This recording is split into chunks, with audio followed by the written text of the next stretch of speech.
I'm Carly. I'm a plant ecologist and soil biogeochemist at Lancaster University. And as you'll hear in the talks, I've developed a bit of a passion for limestone pavements, really. I'm going to start off by giving you some background to limestone pavements. Some of you will be very familiar with them. They really form the heart of the Dales for me. And I'm sure many of you have walked around numerous limestone pavements, and some of the views that I show will be very familiar. But some of you may be less familiar with them, so I will give an introduction to the pavements, and then I'll talk a bit about the work that I've been doing and what the next steps are going to be. So limestone pavements are defined as an area of relatively flat exposed rock that resembles pavement. Of course, some resemble pavement a lot more than others, and you can see from these two pictures here, there's a very large variation in the structure of limestone pavements. They're all limestone, so the rock has a high proportion of calcium carbonate, and they're formed by clints and grikes. So clints are the lumps of rock and grikes are the cracks between them. You also get these areas here, and I don't know if you can hopefully see my cursor moving around. On the photo on the right, which is, both of these are on Ingleborough. This is Scar Close, and then here we've got a pavement on the west side of Ingleborough. And these areas that you can see the vegetation sticking out of, they're runnels. So they're areas where erosion is forming a grike but hasn't quite got round to doing it right to ground level yet. And erosion is key to how limestone pavements are formed. So the limestone was initially formed over 300 million years ago, when what is the UK now was situated in tropical seas. So these are marine sediments that have been deposited, and they've been compressed over millions of years, forming limestone rocks. During glaciation, the soils that covered these areas were scraped away, and that left us with this limestone exposed. When it was first exposed, much of this limestone wouldn't have had the grike features that we see now. It would have been a smoother rock. But what's happened over time is a process called corrosive dissolution, and that's simply a chemical weathering process. So the slightly acid rain that we get naturally, that has dissolved the calcium carbonate based limestone and created these cracks. And once you get a start of a crack forming, the water will naturally flow down that area, and so it gets deeper and deeper and we get the grikes. Pavements can also form underneath soil and then be exposed later by erosion. And I've heard it said that where you get pavements that are sort of much more undulating, those are the ones that are formed under soil. I'm not sure exactly how much evidence there is behind that, but it would seem to make sense. And there are a very, very wide variety of pavements. Some are much more weathered than others. And if you take a look at the limestone pavements as you walk around, even over quite small areas, they can vary. Now, limestone pavements are found in several regions of Europe and also in Canada. And you can see this map here showing distribution in Europe. There's some small areas in Portugal. Then we've got quite large areas around the Alps. In Canada, they're found mostly in Newfoundland, but also in some other areas as well. In Great Britain, they're found mostly in Yorkshire, Cumbria, Lancashire, and central and western Scotland. Then there's some small patches in North and South Wales. Of course, there's also some very big areas of limestone pavement in Ireland, and in particular the Burren which is a very famous area of limestone pavement and is one of the biggest limestone pavements in the world. Within the UK, limestone pavements cover around 2,000 hectares. That's quite a small area, and when we compare it to other habitats, it's actually quite a rare habitat. But the majority of that is within Lancashire, Yorkshire, and Cumbria. And these are the most important regions for limestone pavements in the UK. And we can see here, this is the UK distribution. Ignore the colours of the dots. They're referring to quality grades as assigned by the Joint Nature Conservation Council, but I'm not going to go into detail of that yet. Pavements can be open, and I'm sure this is a view that's very familiar to many of you looking across the pavement on Whernside towards Ingleborough. But they can also be wooded, and this is a pavement in Cumbria where you have a dense tree canopy and an awful lot of shrubs, and they can be pretty much anything in between these 2 points. But in Yorkshire, a majority of pavements actually look like this.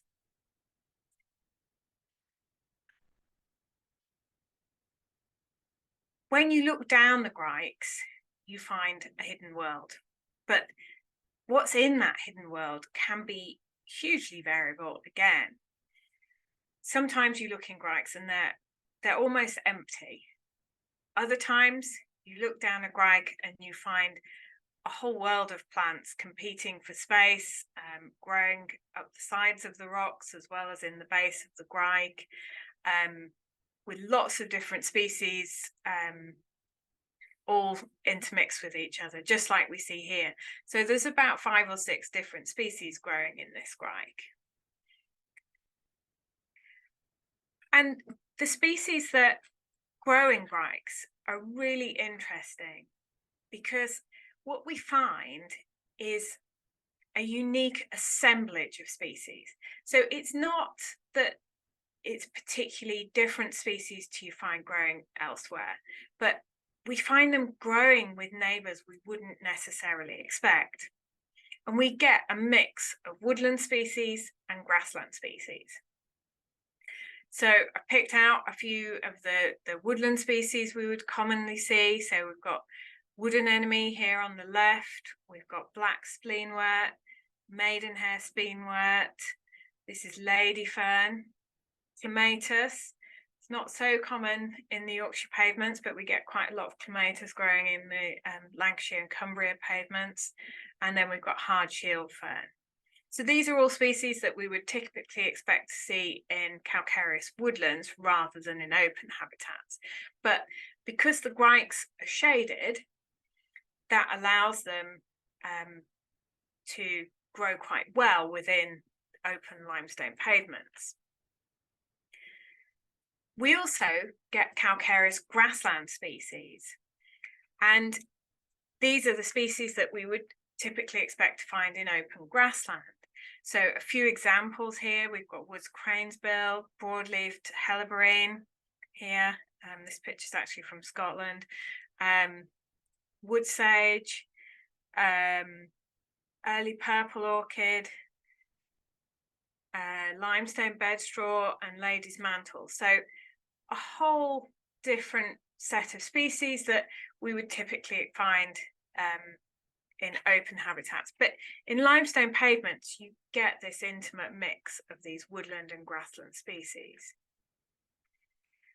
We also find some quite rare species within limestone pavements. And all of these species that I have on here are species that have quite restricted distributions within the UK. And this example here, rigid buckler fern, this is a species that is actually very common within some of the limestone pavements, but we hardly find it outside of limestone pavements. Baneberry, we do find that in some woodlands, but again, within limestone pavements, it can be quite locally abundant. Dark red helleborine, another species that we find in calcareous grasslands sometimes, but again, within pavements. Hollyfern, this is a species that has a very restricted distribution in England, only a handful of sites, all of which are in pavements. But once we get to the north of Scotland, it becomes much more common. And Solomon seal, which is a beautiful plant that we, again, has quite a restricted distribution within the UK, but we do find it in a number of locations within the pavements, including in the Dales. Now, limestone pavements are wonderful, unique habitats, and they're very important for nature conservation because of this unique combination of species and the number of rare species that they support. But there are quite a few threats to limestone pavements. Many pavements have signs of historic damage. And in 1976, there was a large survey, which I'll talk about more later, and that estimated that 40% of limestone pavements had historic damage to them. And my own experience of walking around these pavements, I would say that's a fairly accurate estimate. The good news is it's relatively rare to see new damage, but we have lost some limestone pavements, and recent losses tend to be a loss of a whole pavement to large quarrying operations. So this is work that's done intentionally. These sites will have had to go through a permission process to have them removed, but it is resulting in the loss of some sites. This photo here is from a pavement in Cumbria called the Island, and the Island is a national nature reserve, and it's completely isolated, surrounded on all sides by a quarry. The only way you can get in there is to speak to the quarrying company, and they will escort you through the quarry and up to the pavement. And it is an island with deep quarrying all around it. So it's a very interesting place to visit, and no going too close to the edge because there's a huge drop on all sides. But it shows the loss that we have had of these habitats because this wasn't an isolated pavement at one time. Limestone pavement protection orders, which are a legislative measure that were introduced in the 1980s and 90s, they've been really good at protecting limestone pavements. Prior to these orders, a lot of limestone was removed for building walls, building buildings. It's been going on for hundreds of years. But increasingly, from sort of Victorian times onwards, stone was removed for decorative purposes. And it's really not unusual to see pavements that look like this. This is on one of the Malham pavements. And you can see that surface stone has been blasted away to give these big decorative plinths, and they're removed. And you'll have all seen in the Dales and in other areas, places where decorative stone is used for wall tops and gate posts. And that actually resulted in quite extensive damage to limestone pavements, rockery stone as well. And they are beautiful stones. I understand why people have wanted to possess them. But obviously the damage that this creates is irreparable. Another threat to limestone pavements is climate change. I'm sure you're all aware of the threat that climate change presents to all British habitats. But there's been very little research into the impact of climate change on limestone pavements. And so we don't really have a grasp at all of how big a threat climate change is and is going to be.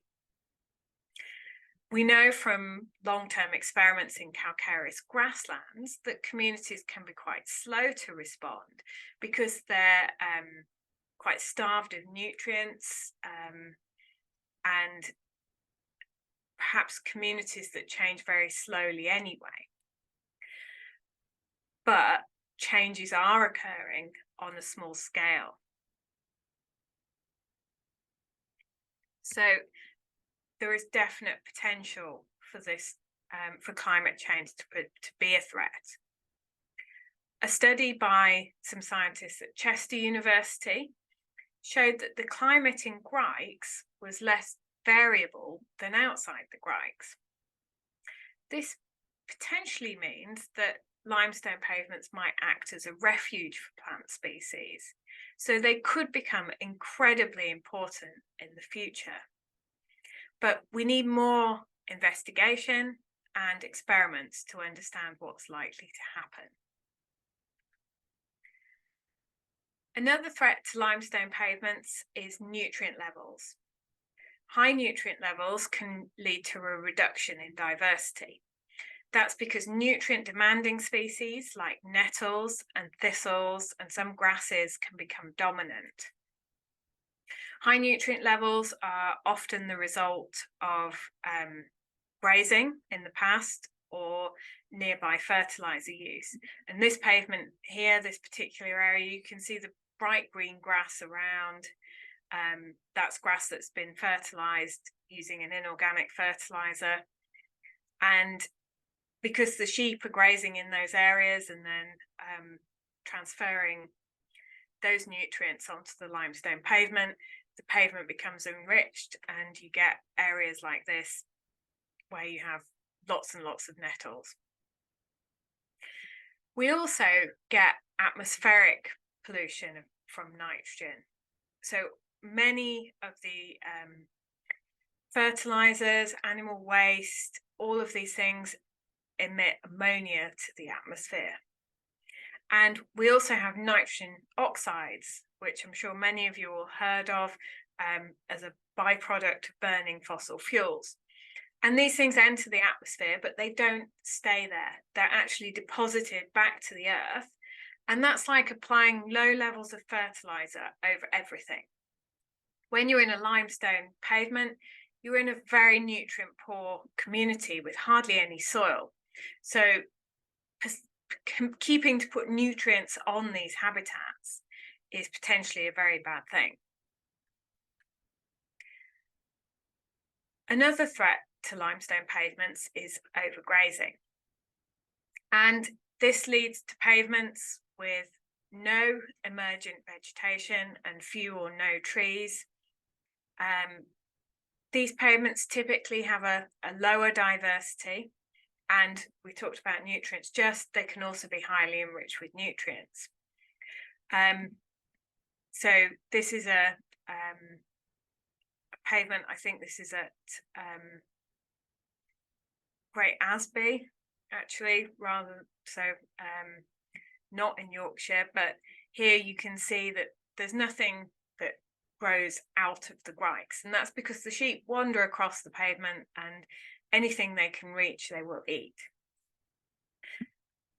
This pavement on the far right is in Wales, and here we've got a combination of overgrazing leading to very short vegetation and very little diversity between the scattered clints that you can see. But we're also seeing fertilizer transfer, so the sheep are transferring fertilizer into the pavement. But although overgrazing is a threat, there's also a threat from undergrazing. And that presents us with a real challenge because there's a difficult balance that we need to maintain. Undergrazing is actually reported as the main threat to limestone pavements in Yorkshire. In Europe, but in Yorkshire, it's less relevant because although there are signs of deterioration on some pavements where grazing has been removed, most pavements in Yorkshire are grazed.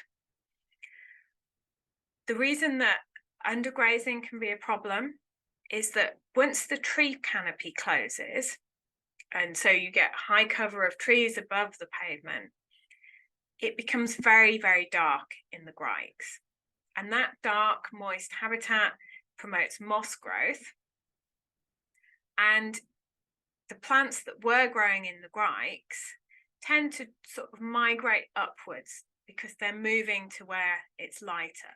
And you can see in this picture, we've got taxus growing here, which gives a very dense, dark canopy. And here we've got hart's tongue fern, which we would often expect to find growing deep in the cracks, growing on the surface, because it's moving towards the light effectively. This other picture on the far right shows an area where they've started to remove the trees. And this is a really interesting prospect, but from what I've seen, I think it's very unclear whether we can actually restore limestone pavements once that canopy has closed. One of my students has been looking at the seed bank, so the seeds that are stored in the soil in these pavements, and actually the species we would want to see in a limestone pavement are not found in that seed store. It tends to be the ruderal species, the species that will grow quickly, things like brambles and thistles that are found stored in the soil. So once you remove the trees and you open the light up, the species that we want to come back are not necessarily going to do so. Also, the moss, which covers the stones and fills the grikes, that doesn't seem to go away readily. Certainly doesn't look as healthy and lush as when it's growing under the tree canopy, but it doesn't go away. And a further problem is that grikes become filled with leaf litter, and then removal of trees often leads to them being filled with sticks as well. And so we lose the physical structure of the pavement. There's been surprisingly little research on limestone pavements. They're a very important habitat for nature conservation. But the last national survey of limestone pavements was conducted in the early 1970s. And this study by Stephen Ward and David Evans was a really important study. They looked at 537 open pavements across the whole of the UK. So a majority of those are in Lancashire, Cumbria and Yorkshire, as you saw in the map, but they also looked at the pavements in Scotland and in Wales. And they focused on the vegetation that was found in the grikes, and they recorded all of the species on every single pavement, and they estimated how abundant those species were on a scale of 1 to 3. And this survey was really important because it was the first national description of limestone pavement vegetation. And it paved the way for limestone pavement protection orders, so that those orders that stop the removal of stone from limestone pavements.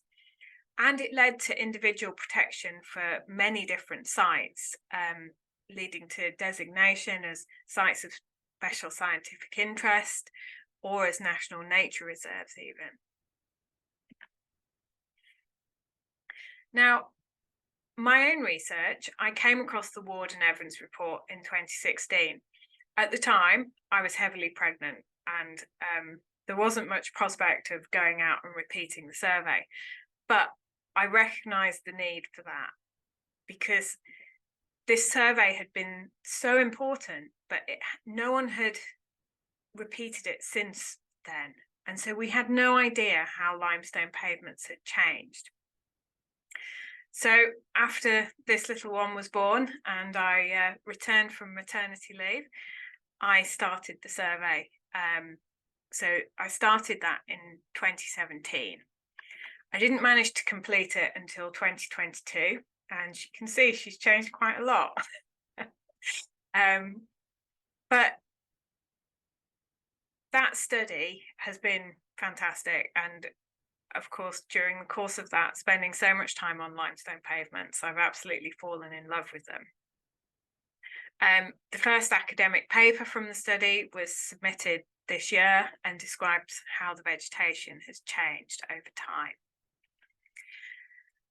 When I did the survey, I repeated the original methods. So I copied everything they did, and I was able to revisit 516 of the pavements that they originally surveyed. Some of the ones I couldn't revisit because they'd disappeared. That was actually a minority, but there were some. And there were a few more that I couldn't visit because they were in private ownership and the landowner wasn't allowing permission. But what I was able to do from this survey is investigate how the vegetation had changed over time. So I looked at how many species there were, how many rare species, how many indicator species, so species that are considered as indicators of good or bad quality pavement, how many invasive species, so how many of the species that we find were non-native, and I was able to look at broader community composition.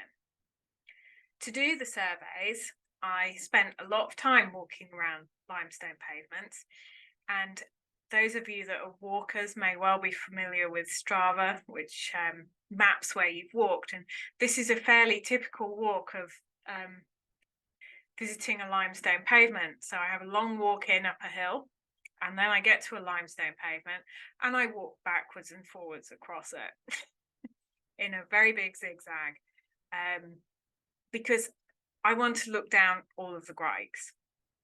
So I would spend my days walking backwards and forwards across limestone pavement, looking at my feet, looking down the grikes, and recording what vegetation I found there. The results we found were really interesting. One of the first things I looked at was the amount of species that we find in a pavement. That's called the species richness. And what this graph shows is that between the two time periods, the survey in the 1970s and the survey that I did, actually the number of species we found had hardly changed. But I knew from doing the survey that there was more differences than this was showing us. And actually this change in species richness masks quite a lot of differences. This graph shows the black bars show the 1970s and the white bars show the 2020 data, or 2017 to 2022, for each of the Yorkshire sites. So pavements were grouped into sites that sort of co-located pavements. So these pavements are Beaconsfield, Coniston, Feasor, I'm thinking I'm pronouncing that wrong, but I'm sure many of you will know better, Ingleborough, Kingsdale, Langcliffe Scars, Malamarncliffe here, Pennygent, Whernside and Yoredale. And you can see there's quite a lot of variation. Some sites had increases in species richness, some sites had decreases. So that change in richness that it looked like it was pretty much the same, that actually masks quite a lot of variation at an individual pavement level. But what it also masks is changes in composition. So sometimes the number of species might look like it hasn't changed much, but the actual species that are present have changed quite a lot. And one of the things I was particularly interested in was negative indicator species. So these are species that are listed by the Joint Nature Conservation Committee as plants we can use to say this pavement is not in very good condition. And it would tend to be things like thistles and nettles, some of the more competitive grasses. Basically, they're the species that we don't want to find in limestone pavement. But as I was walking around limestone pavement, I was very aware that I was recording a lot of these plants. And this graph is quite a complicated statistical analysis, the transition proportion. Don't worry too much about that. But essentially what this is a number of instances where there'd been decrease in these negative indicator species versus the number of instances where they'd increased over time. And what's really worrying is this bar is much higher. We have an average of over 100 compared to this side where they've decreased. So what we're seeing is a big increase in these negative indicator species.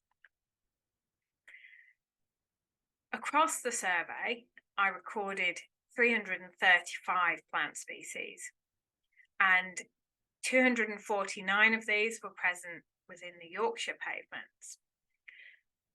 But the 5 species that occurred most in Yorkshire: creeping thistle, spear thistle, male fern, rosebay willowherb, and glaucous sedge. Some of these are not species we would particularly want to see in limestone pavements. Creeping thistle and spear thistle are both listed as negative indicator species. They're species that spread quite rapidly in limestone pavements, and they're species that like nutrients a lot. So neither of these are species we particularly want to see. Male fern, that's a species that's fairly typical of limestone pavements, so that one's okay. But rosebay willowherb is a species that's typical of disturbed areas. And again, it's not something we would particularly want to be seeing in limestone pavements. And then glaucous sedge is a very common grassland sedge, and I think its high abundance is probably a result of grazing pressures. So really interesting results, but the story they're telling is not necessarily a positive one. And across the survey, we identified a number of issues. The first of those is too few trees. So there is a target for healthy limestone pavements to have tree or shrub cover between 5 and 25%. This is probably something I would debate, the levels. I'm not sure that that's necessary, and some open pavements are probably a good thing. But this target has been a very big driver of tree and shrub planting and of changes in grazing management. And it was very interesting to hear Victoria mention about plastic tree guards, because tree planting in limestone pavements has very variable levels of success. Where I've seen it occurring, sites have been littered with tree stakes still visible even once trees don't need them, and one pavement on Malham was covered in plastic tree guards. So this is something that we really don't want to see. But we know that these limestone pavements that have very high levels of tree cover are where we've seen some of the biggest losses of diversity. And so I think directly planting trees into limestone pavements is probably very problematic. We won't see that problem for many, many years, but it's short-sighted conservation to try and reach a target when actually in the future planting one tree is not just planting one tree. Trees reproduce, and what we don't want to happen is for that canopy to close and to reach a point where we're losing the diversity and we can't restore it again.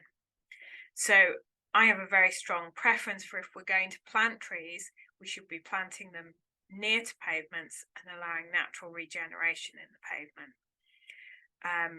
But I think there is a debate to be had about how much tree and shrub cover we do want to see in our pavements.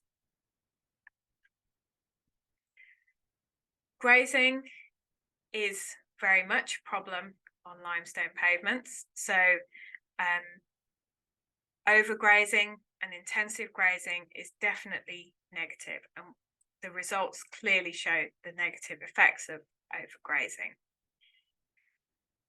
Overgrazed pavements are dominated by grassland species, and the vegetation doesn't get a chance to emerge from the grikes at all.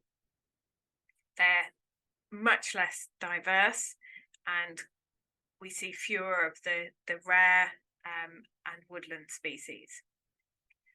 Removal of grazing can be a very positive thing in allowing species to recover. But it's more complicated than that. And in some cases, removing grazing has led to an increase in what I've called rank grasses, so grasses that are tall and aggressive. It also leads to an increase in thistles and nettles. So these aren't species that we want to see. And this is a pavement that's part of the Pen y Ghent complex. And you can see here that the pavement is being lost under the nutrient-rich, nutrient-loving vegetation that's growing in the grikes.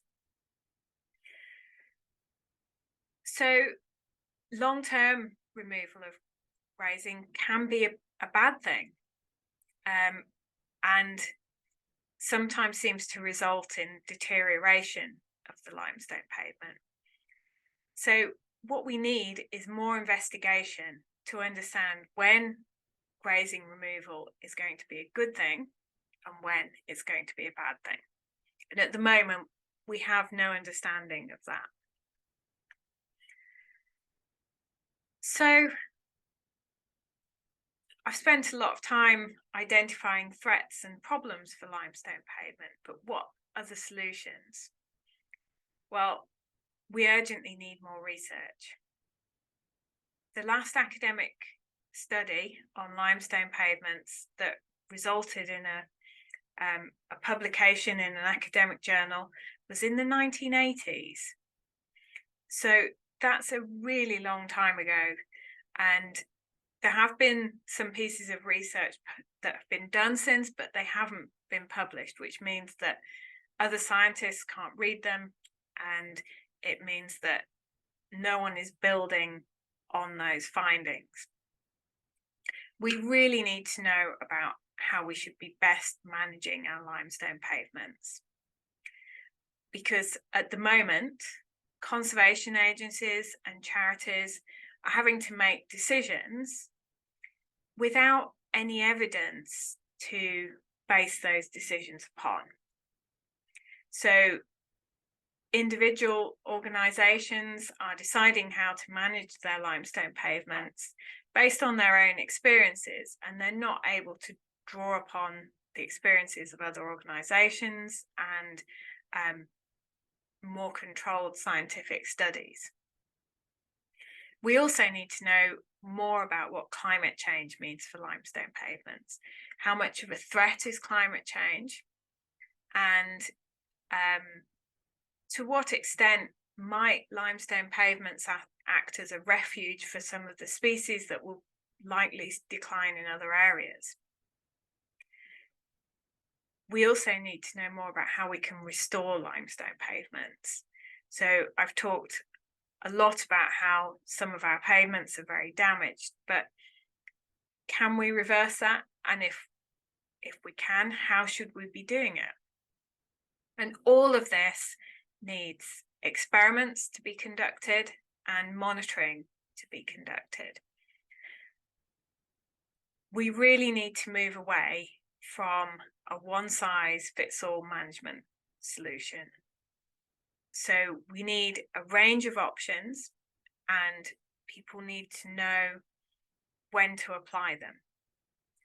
We need to be able to target management to the limestone pavement and not to the surrounding habitat.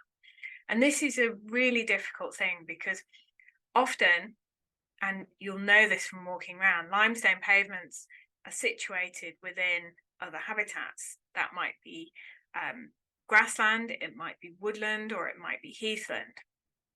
And often when limestone pavements are managed, it's actually not the limestone pavement that is being managed, it's the surrounding vegetation and the small areas of limestone pavement within that.